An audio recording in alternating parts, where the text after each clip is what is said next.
तो हे WhatsApp guys, कैसे आप सभी लोग। स्वागत है सभी का मार्केट एजुकेशन में। तो गाइस आज की वीडियो में हम लोग देखने वाले हैं सॉलिड स्टेट का रिवीजन, मतलब कि कम से कम टाइम में आपका पूरा रिवाइज कर दूंगा चैप्टर ये। और हाँ, फॉर्मूला लिस्ट चाहिए तो कमेंट्स में बताओ, अगला वीडियो फॉर्मूला लिस्ट पे बना दूंगा। मतलब कि कुछ कुछ इम्पोर्टेंट फॉर्मूले होते हैं ना न्यूमेरिकल्स के या फिर एमएसटी सीटी के लिए, तो उसके ऊपर वीडियो बना दूंगा। तो सबसे पहला तो यहाँ पे क्रिस्टलाइन सॉलिड सबसे पहले particles are arranged in definite repeating pattern. ये देख सकते हो आप, पार्टिकल्स के कैसे वर्टिकल एंड हॉरिजॉन्टल मतलब ऐसे एडजस्ट किए हैं, तो इसे हम क्रिस्टलाइन सॉलिड कहते हैं। तो ये कुछ कैरेक्टरिस्टिक्स है जैसे कि sharp melting point, clean cleavage, मतलब जो कट करने के बाद ऐसा क्लीन मिलता है ना, मतलब कि कहीं पे भी रफ नहीं होता, उसे हम क्लीन क्लीवेज बोलते हैं। तो ये कुछ कैरेक्टरिस्टिक्स है। लॉन्ग रेंज ऑर्डर, तो ये आपको पता होगा। Anisotropic solid, the ability of crystalline solids to change their physical properties when measured in different direction. तो यहाँ पे आप देख सकते हो एक मॉलिक्यूल मतलब अलग है और एक अलग है। अगर हम यहाँ से ऐसे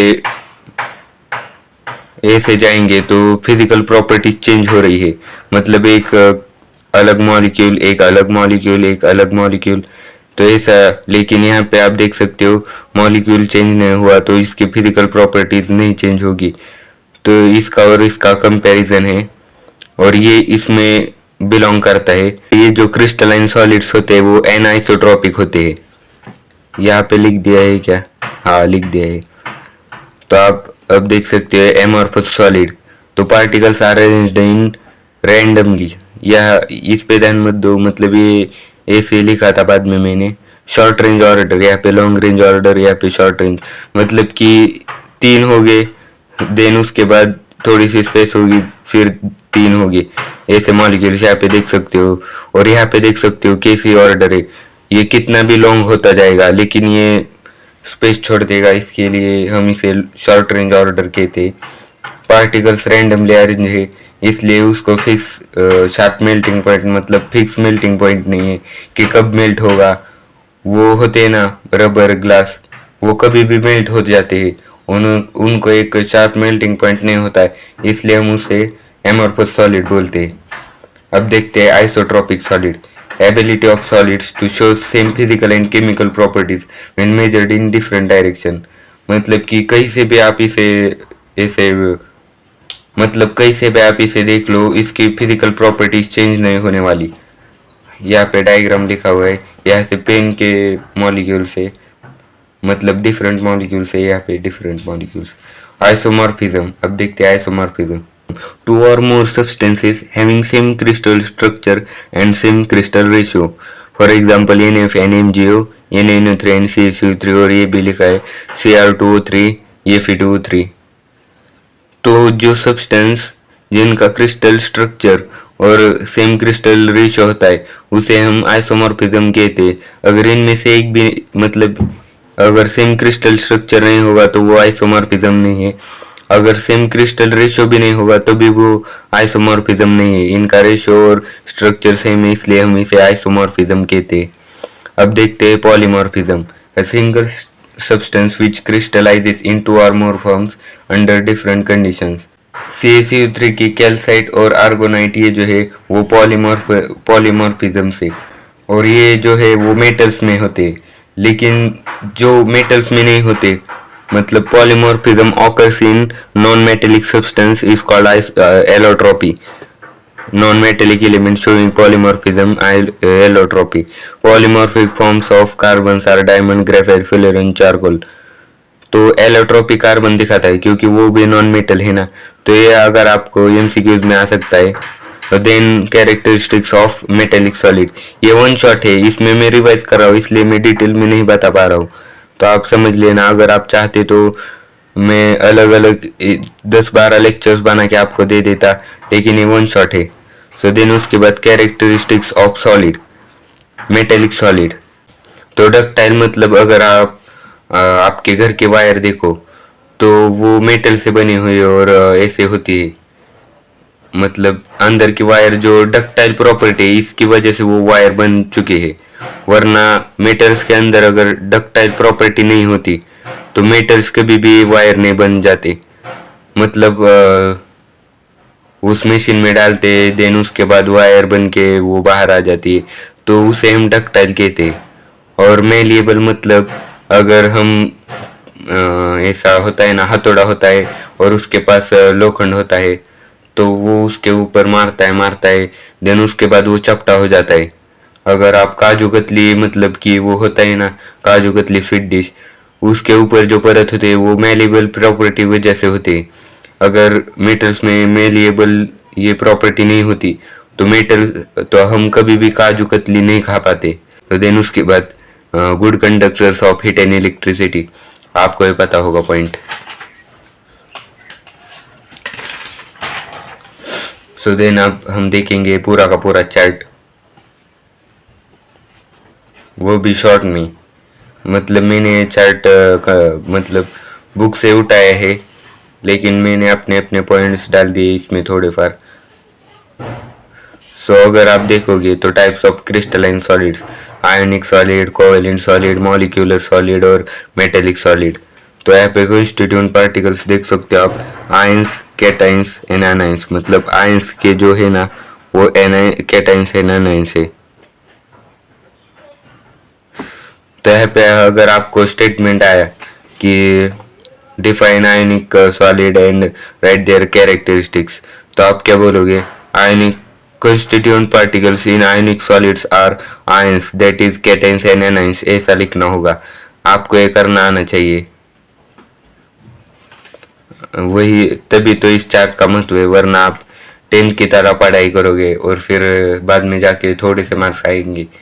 तो इसलिए अच्छी तरीके से पढ़ो, ऐसा रट्टा मत मारो, वरना जिंदगी भर रट्टा मारते रहोगे। तो देन उसके बाद इंटर पार्टिकल फोर्सेस होता है, इलेक्ट्रोस्टैटिक फोर्स ऑफ अट्रैक्शन, उसे हम Coulombic force of attraction, interaction या फिर अट्रैक्शन बोलते हैं। तो अगर आपको आया एग्जाम में तो इलेक्ट्रोस्टैटिक फोर्स ऑफ अट्रैक्शन लिखो या फिर कूलम्बिक फोर्स ऑफ इंटरैक्शन लिख दो। सो देन उसके बाद ionic solids are hard and brittle in nature, ऐसा भी लिख सकते हो आप। तो देन उसके बाद तो आयनिक सॉलिड्स का मेल्टिंग पॉइंट कैसा होता है? हाई भी होता है और शार्प भी होता है। शार्प मतलब फिक्स होता है, फिक्स मतलब जो टेम्परेचर आपके लैब में मतलब केमिस्ट्री में दिखाते हैं ना, इतना फिक्स बेंजीन का होता है 33.5 समथिंग होता है ना बॉइलिंग पॉइंट, मेल्टिंग पॉइंट, वो फिक्स होता है, वो कभी भी चेंज नहीं होता। आप अगर एक्सपेरिमेंट भी करोगे तो भी वहां से मतलब थोड़ा फार वहां पे ये होता है डिफरेंस, मीन डिफरेंस होता है, लेकिन ज़्यादातर वैल्यू वहीं पे आ जाती है। तो इसे हम शार्प मेल्टिंग पॉइंट कहते हैं। तो यहाँ पे भी शार्प मेल्टिंग पॉइंट होता है। वैसे एमोर्फस सॉलिड में शार्प मेल्टिंग पॉइंट नहीं होता। यहाँ पे पीछे का रिवाइज कर रहा हूँ, not have sharp melting point, कभी भी मेल्ट हो जाती, तो ऐसा भी रिवाइज कर सकते हो। तो देन उसके बाद थर्मल एंड इलेक्ट्रिकल कंडक्टिविटी, मतलब कि गुड कंडक्टर है या फिर पुअर कंडक्टर। तो ये जो आयनिक सॉलिड्स है ना वो पुअर इलेक्ट्रिकल कंडक्टर होते हैं जब वो सॉलिड स्टेट में होते हैं। फॉर एग्जांपल NaCl, अगर हम मीट को ऐसे ही सॉलिड मतलब उसके ऊपर 2 वायर चिटका देंगे तो क्या उससे इलेक्ट्रिसिटी फ्लो होगी? बिल्कुल नहीं।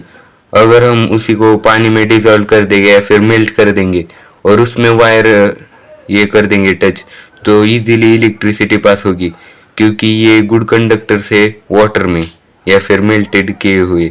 इसका एग्जांपल देखते हैं हम, NaCl, KCl, CaF2, ये 3 एग्जांपल्स है आयनिक सॉलिड्स के। तो देन उसके बाद देखते हैं कोवेलेंट सॉलिड। कोवेलेंट सॉलिड्स में कंस्टिट्यूएंट पार्टिकल्स होते हैं एटम्स, और कोवेलेंट सॉलिड में इंटर पार्टिकल फोर्सेस। सो जो इंटर पार्टिकल फोर्सेस होते हैं वो होते हैं कोवेलेंट बॉन्ड। कोवेलेंट बॉन्ड सबसे ज्यादा हार्ड होता है। आपको MST में या फिर बोर्ड में MCQs पूछ सकते हैं कि which one is very hardest bond, तो ऑप्शन में होगा कोवेलेंट बॉन्ड या फिर नेटवर्क बॉन्ड, तो आप उसी को सिलेक्ट कर दा। देन उसके बाद हार्डनेस, तो अभी भी बताया था मैंने, वेरी हार्ड होते हैं इनका बॉन्ड, तो हार्ड ही होगा। और अगर हार्ड होंगे, फॉर एग्जांपल डायमंड होता है, तो डायमंड को अगर हम हीट करेंगे तो उसका मेल्टिंग पॉइंट बहुत ज़्यादा है होता है, 1000 डिग्री सेल्सियस से भी ज़्यादा होता है। इसका एग्जांपल है। सो देन उसके बाद थर्मल एंड इलेक्ट्रिकल कंडक्टिविटी, तो पुअर कंडक्टर्स होते हैं ये, लेकिन एक्सेप्शनल केस में ग्रेफाइट होता है, उसके पास electricity, good conductor of electricity है, और डायमंड है गुड कंडक्टर ऑफ हीट। तो मॉलिक्यूलर सॉलिड अब देखते हैं। सो सबसे पहले मॉलिक्यूल्स, इसमें कॉन्स्टिट्यूएंट पार्टिकल्स मतलब पार्टिकल्स होते हैं ना, वो छोटे छोटे, वो होते हैं मॉलिक्यूल्स। उसमें से 3 टाइप्स होते हैं, कभी कभी ये नॉन पोलर होते हैं मॉलिक्यूल्स, कभी कभी पोलर मॉलिक्यूल्स, कभी कभी hydrogen bonded molecules. Polar molecules मतलब जिनमें पॉजिटिव और नेगेटिव चार्ज होता है, और इसमें दोनों पॉजिटिव होगी या फिर दोनों नेगेटिव होते हैं। और हाइड्रोजन बॉन्डिंग आपको पता होगा, जैसे एसी नहीं, जैसे H2 ले लो, कुछ भी हाइड्रोजन बॉन्डिंग ले लो। देन उसके बाद इंटर पार्टिकल फोर्सेस होता है, इनमें से वो होता है London dispersion force non polar molecules के लिए, और पोलर मॉलिक्यूल्स के लिए डाइपोल डाइपोल इंटरएक्शन होता है। देन उसके बाद हाइड्रोजन बॉन्डेड के लिए हाइड्रोजन बॉन्डिंग होता है। इसके एग्जांपल देख सकते हो आप, CH4, HCl और NH3, और कुछ ज़्यादा लिख दे मैंने भी। देन उसके बाद हार्डनेस, वो कैसे होते हैं, सॉफ्ट होते हैं, क्योंकि ज़्यादातर मॉलिक्यूलर सॉलिड्स ऐसे गैस स्टेट में होते हैं, तो उसे हम सॉफ्ट बोलते हैं। सो देन उसके बाद मॉलिक्यूलर सॉलिड का मेल्टिंग पॉइंट होता है लो, वेरी लो होता है, क्योंकि वो गैसेस है ना, वो पहले से ही ये हो चुके हैं, तो उसका बॉइलिंग पॉइंट और मेल्टिंग पॉइंट दोनों कम हो जाएंगे। और ये पुअर कंडक्टर्स है, क्योंकि वो गैसेस में होते हैं। सो देन उसके बाद मेटेलिक बॉन्ड, तो मेटेलिक बॉन्ड में कंस्टिट्यूएंट पार्टिकल्स होते हैं मेटेलिक आयन, और इंटर पार्टिकल फोर्सेस होते हैं मेटेलिक बॉन्ड। और ये कैसे होते हैं, हार्डनेस इनकी होती है सॉफ्ट टू हार्ड, और अगर हार्डनेस सॉफ्ट टू हार्ड होगी तो मेल्टिंग पॉइंट भी लो टू हाई ही होगा ना। और गुड कंडक्टर्स होते हैं इलेक्ट्रिसिटी के, मेटल से तो गुड कंडक्टर्स ही होंगे। सो देन उसके बाद टाइप्स ऑफ यूनिट सेल्स, तो सबसे पहले है सिंपल और प्रिमिटिव यूनिट सेल। अगर आपको ये चैप्टर पता है तो ये मैंने इसके स्पेसिफिक नोट्स नहीं बनाए, मतलब कि ये ऐसे डायग्राम होती है, 8 पार्टिकल्स कॉर्नर्स पे होते हैं, ये मैंने इसमें लिख दिए है। मेरे पास नोटबुक है पुरानी, उसी में लिखे थे मैंने। अगर आपको ये समझ नहीं आ रहा होगा तो मैं सेपरेट लेक्चर बना दूंगा इसके ऊपर। तो उसका टाइप से सिंपल और प्रिमिटिव, सिंपल या फिर primitive unit cell, body centred unit cell, face centred unit cell और बेस सेंटर्ड यूनिट सेल।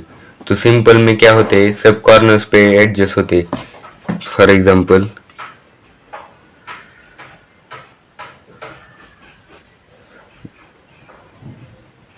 ये जो पार्टिकल्स है यहाँ पे कॉर्नर्स पे होंगे, और उसके बाद बॉडी सेंटर्ड होगी तो कॉर्नर्स पे भी होगे और एक सेंटर में होगा, तो सेंटर में होगा एक।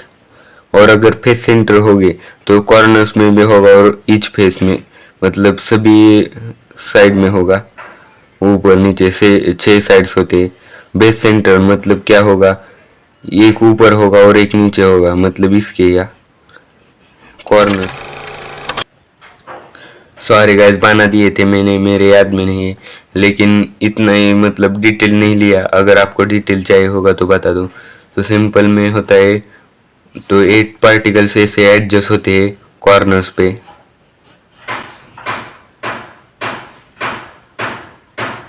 तो 8 कॉर्नर्स, फ्लैश बंद हो चुके हैं क्योंकि ओवर हीट की वजह से बहुत ज़्यादा हीट हो रहा है मोबाइल। तो यहाँ पे 8 पार्टिकल्स होंगे ऐसे। तो 8 मतलब कि ये जो एक पार्टिकल है वो बाजू के 8 पार्टिकल्स मतलब 8 एटम से ऐसे कनेक्ट हो जाएगा, मतलब कंट्रीब्यूट हो जाएगा, तो उसका कंट्रीब्यूशन 1/8 हो जाएगा। और 8 पार्टिकल से 8 कॉर्नर से, तो यहाँ पे 8 हो जाएगा और यह इसका आंसर 1 आ जाएगा। तो अगर आपको आपने पढ़ा नहीं होगा तो आपके लिए डिफिकल्ट हो सकता है, तो दूसरा लेक्चर देख लो, क्योंकि इसमें सिर्फ रिवीजन हो रही है। तो बॉडी सेंटर्ड में एक मॉलिक्यूल होता है सेंटर में, और एक होता है ऐसा सभी का मिलके एक एटम तैयार हो जाता है, तो यहाँ पे 2 हो जाते हैं। और उसके बाद इसी के साथ एट कॉर्नर्स पे भी एक होता है, और उसके बाद ईच फेस मतलब आधा, हर फेज पे आधा एटम होगा, तो 6 फेज है, तो 3 एटम्स हो जाएंगे सभी मिलके, तो वो 4 है। क्रिस्टल स्ट्रक्चर लैटिस और बेसिस को मिलाने के बाद हो जाते हैं।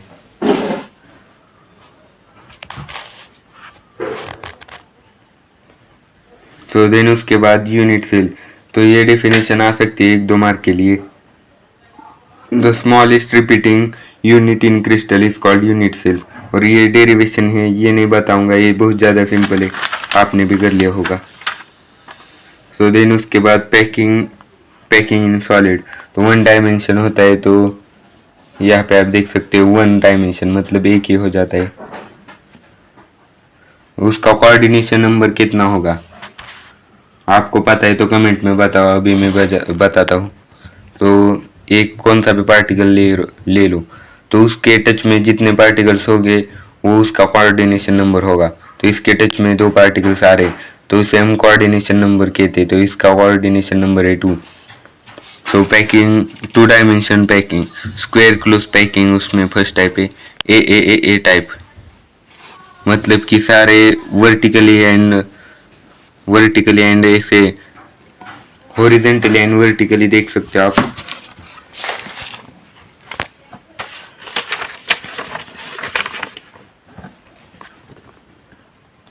वर्टिकली और हॉरिजॉन्टली एक जैसे। हेक्सागोनल क्लोज पैकिंग में क्या होते हैं, 4 पार्टिकल्स होते हैं और उसके 3 पार्टिकल्स होते हैं, और उसके ऊपर 4 पार्टिकल्स, 3 पार्टिकल्स, और ये डिफरेंट होते हैं, इसीलिए ए बी बोलते हैं इसे। और 3 dimensional packing, stacking of square close packed layers, packing arrangement is a. ये 3 डायमेंशनल है, ये 3 डायमेंशनल लग नहीं रहा, सॉरी उसके लिए, ये लिखा हुआ है मैंने, ये देख लो, कोऑर्डिनेशन नंबर 6 होगा एब्सोल्युटली। तो देन उसके बाद टेट्राहेड्रल और ऑक्टाहेड्रल, इसका बताता हूँ जरा। टेट्राहेड्रल, अगर आप ऐसे 3 आइटम्स ऐसे ज्वाइन कर देंगे, और ये ऐसा ऊपर ये है, लेकिन ऐसा 3D में दिखा रहा हूँ, तो उसके बाद ये जो स्पेस होता है इसे हम टेट्राहेड्रल कहते हैं। तो ये छोटा होता है, यहाँ पे बड़ा दिख रहा है, लेकिन आप समझ लेना यहाँ पे छोटा है। तो देन उसके बाद सराउंडेड बाय 4 स्पेयर्स, तो यहाँ पे 4 स्पेयर्स है। Joining the centre of all spheres void is form, तो सबका मतलब ऐसा ज्वाइन कर दोगे ना तो एक स्ट्रक्चर मिल जाएगा, तो इसे हम वॉइड कहते हैं, समझ रहे हो ना। तो देन उसके बाद कोऑर्डिनेशन नंबर इसका 4 ही होगा, 4 आइटम है, 4 ही होगा। ऑक्टाहेड्रल वही है, सिर्फ अगर आप ऐसे 3 आइटम्स प्लस ऐसे 3 आइटम्स एक साथ रख दोगे, 6 आइटम्स, तो उसे हम कहते हैं ऑक्टाहेड्रल। तो सराउंडेड बाय 6 पेयर्स, तो 3 3 6 होते, सो यही लिखा है, और कोऑर्डिनेशन नंबर होता है 6। देन उसके बाद packing third hexagonal packed layer, तो ये भी कुछ, अगर आप एमएसटीसीटी कर रहे हो तो ये ज़्यादा इम्पोर्टेंट नहीं होता, फिर भी अभी बता देता हूँ। तो कोऑर्डिनेशन नंबर यहाँ पे क्या होता है, ए बी 3 6 3 6 ऐसा हो जाता है। तो दिन उसके बाद अगर आप यहाँ से देखोगे तो एक आइटम 6 आइटम्स को ज्वाइन होगा, मतलब यहाँ का एक आइटम 6 आइटम 3 3, तो इसका कोऑर्डिनेशन नंबर होगा 6। और वहीं पे अगर आप यहाँ पे देखोगे ए बी सी मतलब ए बी सी ऐसे स्ट्रक्चर होगी, यहाँ ए बी सी ऐसे होंगे बाद में, देन उसके बाद ए बी सी, तो यहाँ पे आप देख सकते हो एक आइटम है और 6 + 6 12 है, तो ये एक आइटम पूरे के पूरे 6 को ज्वाइन हो सकता है, तो यहाँ पे कोऑर्डिनेशन नंबर 12 है। और अब देखते हैं इम्पोर्टेंट पॉइंट जो कि सिटी के लिए इम्पोर्टेंट है, प्लस यहाँ पे बोर्ड्स के लिए भी इम्पोर्टेंट होते। सो packing efficiency, the number of items, SCC में 1 होते, बीसीसी में 2 होते, एफसीसी में 4 होते, तो 1 2 और 4 ऐसे भी याद रख सकते हो आप, कितने आइटम्स होते हैं, नंबर ऑफ आइटम्स, ये भी इम्पोर्टेंट चीज़ है। देन उसके बाद एज लेंथ का रिलेशन क्या होता है, relation between A and R. तो यहाँ पे एस सी सी के लिए A is equal to twice R, ये आर है रेडियस है ए अपॉन टू, ऐसा सब कुछ है। अगर आपको समझ में नहीं आ रहा होगा तो कमेंट्स में बताओ, मैं कमेंट्स में ही आंसर दे दूंगा। ये सिंपल है, ये पैकिंग एफिशिएंसी आपको पता होगा, जो आपको नहीं पता है वही मैं बताऊंगा आपके लिए। Coordination number of atom, coordination number कितने होते हैं तो ये आपको पता नहीं होगा डेफिनेटली। तो जो कोऑर्डिनेशन नंबर एचसीसी का है वो है 6, बीसीसी का है 8 और एफसीसी का है 12। तो यहाँ पे जो एटम होते 4 खुद के होते हैं, खुद के लेयर के, यहाँ पे आप देख सकते हो 4 खुद के लेयर के है और एक आबा होता है और एक बिलो होता है। मतलब ऐसा ही 3D स्ट्रक्चर ले लो तो 4 उसके खुद के होंगे और ऊपर और नीचे 2 हो गए वो अदर क्रिस्टल्स के होंगे, तो कोऑर्डिनेशन नंबर होगा 6। तो यहाँ पे क्या होगा, 4 atom in above layer and 4 atom in below layer, तो 4 अबव होंगे और 4 बिलो होंगे, तो इसे हम बीसीसी कहते हैं और इसका कोऑर्डिनेशन नंबर 8 हो जाएगा। सो देन उसके बाद एफसीसी में क्या होगा, 6 इज ओन लेयर, 6 उसके खुद के होंगे और 3 अबव होंगे और 3 नीचे होंगे, तो इसका 12। सो ये कुछ फॉर्मूले है। Number of particles in unit cell of S gram of metal, मतलब कि 0.5 दिया होगा, 4 दिया होगा, 3 दिया होगा, तो ये फॉर्मूला होगा। नंबर ऑफ एटम्स जो होते हैं ना, पीछे बताया था, एस में इतने होते 1, एफ में 2, तो आपके लिए न्यूमेरिकल्स हो सकता है ये। नंबर ऑफ यूनिट सेल्स होते हैं तो उसका फॉर्मूला है ये एक्स अपन रो इंटू ए क्यूब, तो इसे याद कर लेना, ये कुछ फॉर्मूला है। वॉल्यूम फाइंड करना होगा तो वॉल्यूम अपॉन ए क्यूब, मतलब ये वॉल्यूम ऑफ स्फीयर और ये ओरिजिनल वॉल्यूम। देन उसके बाद ऑक्टाहेड्रल वॉइड, जो ये यहाँ पे नंबर ऑफ एटम्स होंगे, मतलब कि इसके बाद फाइंड ये जो एटम्स होंगे वही इसके नंबर ऑफ एटम्स होंगे ऑक्टाहेड्रल वॉइड में, और जो नंबर ऑफ टेट्राहेड्रल वॉइड होंगे तो उसके 2 गुना होगी, टेट्राहेड्रल के भी 2 गुना होंगे या फिर नंबर ऑफ एटम के भी 2 गुना होंगे। और टोटल नंबर ऑफ वर्ड्स मतलब पता है ना, स्पेस होती है, यहाँ पे देख सकते हो ये 4 क्रिस्टल से, इसके बीच में जो स्पेस बची हुई ना इसे हम वर्ड कहते हैं। टोटल नंबर ऑफ वर्ड्स, तो tetrahedral plus octahedral is equal to total number of voids. तो अब देखते हैं इंपॉर्टेंट पॉइंट, सबसे इंपॉर्टेंट पॉइंट, क्रिस्टल डिफेक्ट और imperfection, irregularity in the arrangement of constituent particles in crystal known as crystal defect। तो ये है ओरिजिनल डायग्राम इसका, ये कंपैरिजन के लिए रख दिया है। प्योर क्रिस्टल कैसा होता है और क्रिस्टल डिफेक्ट में इम्परफेक्ट क्रिस्टल कैसा होता है, ये आप देख सकते हो। इसकी रेगुलरिटी देख सकते हो और इसकी इरेगुलरिटी देख सकते हो, और इसके मतलब कैसे ऑकर करता है। Imperfection occurs more if crystallises occurs as faster, मतलब कि जितना फास्ट ये होगा उतना ज़्यादा इनपरफेक्शन बढ़ जाएगा। एट 0 डिग्री सेल्सियस तो क्रिस्टल इज प्योर और परफेक्ट, तो यहाँ पे 0 डिग्री सेल्सियस है तो इसका टेम्परेचर नहीं चेंज हो रहा, तो वो चेंज नहीं होगा ना, ये बेसिक सी बात है। अगर यहाँ पे कोई टेम्परेचर देने वाला नहीं है तो ये क्यों खराब हो जाएगा। और उसके बाद देखते हैं इम्पोर्टेंट टॉपिक इससे भी ज़्यादा, क्रिस्टल डिफेक्ट के टाइप्स। तो सबसे पहले क्रिस्टल डिफेक्ट मतलब पॉइंट डिफेक्ट, और उसके 3 टाइप्स है, स्टोइकोमेट्रिक डिफेक्ट, इम्प्योरिटी डिफेक्ट और नॉन स्टोइकोमेट्रिक डिफेक्ट। ये ज़्यादा इंपॉर्टेंट नहीं होता, ये 2 इंपॉर्टेंट है। तो देन इसके भी 4 टाइप्स होते हैं, vacancy defect, self interstitial defect, Schottky defect और फ्रेंकल डिफेक्ट।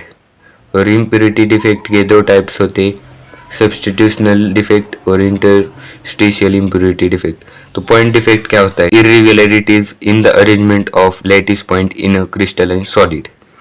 तो उसका पहला टाइप है stoichiometric defect, chemical formula of compound showing fix ratio of cations and anions.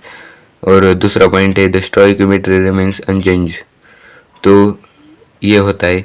Then उसके बाद vacancy defect, during crystallization the some of lattice sites are vacant because of missing of particles. तो यहाँ पे ये जो 2 एटम्स मिसिंग है, some of lattice sites are vacant because of missing of particles, ये 2 missing हो रहे हैं ना, तो पेयर के साथ मिस हो रहे हैं तो वैकेंसी क्रिएट हो रही है। तो उसके कंसिक्वेंस देख सकते हो, मास डिक्रीज होगा क्योंकि ये पार्टिकल्स गायब हो चुके हैं, तो पूरा क्रिस्टल सिस्टम थोड़ा सा मास कम हो जाएगा उसका। तो देन उसके बाद डेंसिटी डिक्रीज हो जाएगी क्योंकि density is equal to mass upon volume. Volume constant होगा क्योंकि वॉल्यूम ऐसा किसी के ऊपर डिपेंड नहीं होता, वॉल्यूम इंडिपेंडेंट होता है। उस पूरी जगह में पूरी जगह भरी होगी तो भी वॉल्यूम कांस्टेंट रहेगा, या फिर खाली होगी तो भी कांस्टेंट होगा। वॉल्यूम हर जगह सेम होता है। अब देखते हैं self interstitial defect. When some particles occupy the interstitial space. Interstitial space मतलब आप समझ सकते हो वॉइड, वॉइड नहीं होता, मतलब वॉइड की जैसा ही होता है पर वो अलग होता है, डिफरेंट होता है। इंटरस्टिशियल साइड जैसे कि यहाँ पे छोटी सी जगह बची है, यहाँ पे छोटी सी, यहाँ पे छोटी, तो इसे हम इंटरस्टिशियल साइड कहते हैं। तो यहाँ पे आप देख सकते हो ये क्रिस्टल है सिंपल सा, लेकिन ये दो एटम्स यहाँ पे आ जाने के बाद ये वैकेंसी क्रिएट हो रही है, मतलब डिफेक्ट क्रिएट हो रहा है। वैकेंसी मतलब गायब हो जाना, तो यहाँ पे डिफेक्ट क्रिएट हो रहा है। तो because of extra particles add, मतलब दो ज़्यादा ऐड हो चुके हैं, इसलिए मास कैसा होगा, बढ़ जाएगा। और मास बढ़ेगा तो डेंसिटी भी बढ़ेगी, और डेंसिटी बढ़ी है मतलब वॉल्यूम तो इंडिपेंडेंट होता है, वॉल्यूम हर जगह कांस्टेंट होता है। आप देखते हैं उसका ही दूसरा टाइप, ये बी है।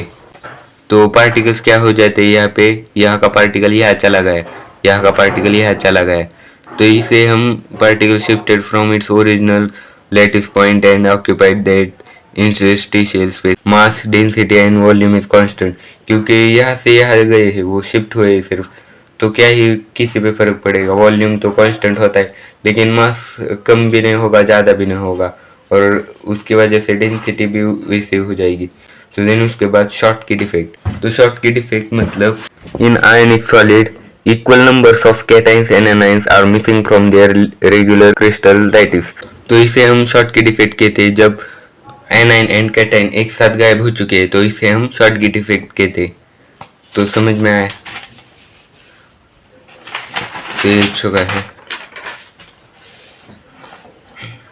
तो उसके कंडीशन देख सकते हैं शॉर्ट की डिफेक्ट के, high degree of ionic character, coordination number high होना चाहिए, small difference size between cations and anions, जो कि एनाइंस और कैटाइंस की साइज इक्वल होनी चाहिए थोड़ी फार, जो कि फ्रेंकल डिफेक्ट में नहीं होती। तो ये आपको बाद में फ्रेंकल डिफेक्ट देखते वक्त समझ में आ जाएगा। तो consequences, mass and density decreases and volume remains unchanged और कांस्टेंट। तो इसके एग्जांपल्स है NaCl एंड AgBr। AgBr जो है ना वो फ्रेंकल डिफेक्ट में भी होता है और शॉर्ट के डिफेक्ट में भी होता है, MCQs के लिए आपको पूछ सकते हैं। तो देन फ्रेंकल डिफेक्ट देखते हैं। In ionic solid ion are missing from their regular lattice site create vacancy and occupy the interstitial space. तो यह जो एक एटम होगा मतलब कैटायन होगा वो जाके शिफ्ट हो जाएगा यहाँ पे शिफ्ट हो जाएगा, क्योंकि इसमें क्या होता है एनाइन बड़ा होता है कैटाइन से, और शॉर्ट के डिफेक्ट में एनाइन और कैटाइन सेम सेम ही होते, तो यहाँ पे कैटाइन के लिए इजी हो जाता है यहाँ पे शिफ्ट होना। तो यहाँ पे लिखा भी हुआ है cations are usually smaller than anions, so it is more common for cation to occupy the interstitial space. तो ये कॉमन बात है कैटाइन के लिए कि यहाँ से यहाँ शिफ्ट हो जाना। तो देन उसके बाद कंडीशन देखते हैं, लो आयनिक कैरेक्टर उसका अपोजिट है शॉर्ट के डिफेक्ट का, low coordination number, large size difference between cation and anion. तो देख सकते हो एनाइन थोड़ा सा बड़ा है कैटाइन से, मतलब यहाँ पे नहीं दिख रहा होगा लेकिन ओरिजिनल में बड़ा है एनाइन कैटाइन से, और ये ऑपोजिट है पूरा का पूरा शॉर्ट के डिफेक्ट से। फ्रेंकल डिफेक्ट पूरा का पूरा ऑपोजिट है शॉर्ट के डिफेक्ट से। कंसिक्वेंसेस देख सकते हैं, mass density volume remains constant, for example ZnS AgBr AgI। AgBr देख सकते हो 2 बार रिपीट हुआ है, मतलब ये दोनों दिखाता है, ये पहले बताया था AgI AgCl। अब देखते हैं impurity defect, foreign atom are enter in crystal lattice, और वो होस्ट आइटम की जगह ले लेगा। अब देखते हैं उसके type, substitutional impurity defect, foreign atom are substituted by regular atom. तो जेडियन मतलब जिंक, तो कॉपर के ये सारे आइटम्स है, और ये जो जिंक का है ये भी जिंक का है, तो जिंक क्या कर लेगा, अपनी जगह एक्सचेंज कर लेगा कॉपर के साथ, तो हम इसे सब्स्टिट्यूशनल इम्प्योरिटी डिफेक्ट कहते हैं। इंटरस्टिशियल डिफेक्ट मतलब कि ये जो यहाँ पे स्पेस है देख सकते हो, ये जो इसे वॉइड कहते हैं या फिर इंटरस्टिशियल साइड भी कहते हैं। तो ये सारे आयंस है और यहाँ पे आप देख सकते हो कार्बन एटम ये सारे ब्लॉक्स में मतलब इंटरस्टिशियल स्पेस में ऐड हो जाएगा, तो उसे हम इंटरस्टिशियल इम्प्योरिटी डिफेक्ट कहते हैं। यहाँ पे क्या होता था, रेगुलर आइटम एक्सचेंज हो जाता था, लेकिन यहाँ पे इम्प्योरिटी में हो जाता है। तो स्टील्स के साथ ये होता है। तो स्टील्स आप देखते हो तो यहाँ पे आयन भी होते हैं और कार्बन भी होता है, इसीलिए वो स्टील होता है। और मेटल अलग होते हैं जैसे कि ये फी। अब देखते हैं electrical property of solid. Electricity is equal to free electrons. यहाँ पे करंट लिखा है लेकिन फ्री इलेक्ट्रॉन लिखना ये मैंने खुद से लिखा था। Electricity flows because free electrons are present, यहाँ पे लिखा है। Non metals ions not loses electrons because therefore they do not have electricity. अब नॉन मेटल है, उनके पास एबिलिटी होती है क्या कि वो इलेक्ट्रॉन लूज कर सके। फॉर एग्जाम्पल वुड ले लो, तो उसके पास इलेक्ट्रॉन कैसे आएंगे, तो ये बात होती है। तो इसलिए समझने के लिए मैंने यहाँ पे कुछ लिखा हुआ है और ये डायग्राम ऐसे निकाली। तो सबसे पहले कंडक्टर देखते हैं। इलेक्ट्रिकल कंडक्टिविटी इसके होते हैं 10⁻⁴ टू 10⁻⁷। और ये कुछ पढ़ लेना, अगर आप ही पढ़ लेना क्योंकि बहुत ज़्यादा बड़ा लेक्चर हो जाएगा। तो देन उसके बाद इंसुलेटर्स में होते हैं 10⁻20 -20 टू 10⁻⁻10, ये इलेक्ट्रिकल कंडक्टिविटी होती है। तो देन उसके बाद हम देखते हैं सेमीकंडक्टर। सेमीकंडक्टर की इलेक्ट्रिकल कंडक्टिविटी है 10⁻⁻6 टू 10⁻⁴। मतलब कि ये जो है ना वो नॉन मेटल और मेटल के बीच में क्या होता है, इंटरमीडिएट है। सो देन उसके बाद band theory. Band is made up of closely spaced electric energy level. तो यहाँ पे आप देख सकते हो ये विस्तारित किया है मैंने, और इसे हम ऐसे कर देंगे तो ये बैंड हो जाएगा। तो ये एनर्जी लेवल बताता है। देन उसके बाद types of band. Conduction band होता है ना वो ज़्यादा पावरफुल होता है और वैलेंस बैंड पावरफुल नहीं होता। तो ये है एटम और उसके स्पीयर्स होते हैं ना वो एटम होता है, उसके एटम्स होते हैं। तो ये वैलेंस ऑर्बिट है और ये कंडक्शन बैंड है। अगर हम इसे हिट करेंगे तो वैलेंस बैंड के जो है इलेक्ट्रॉन्स वो यहाँ पे शिफ्ट हो जाएंगे।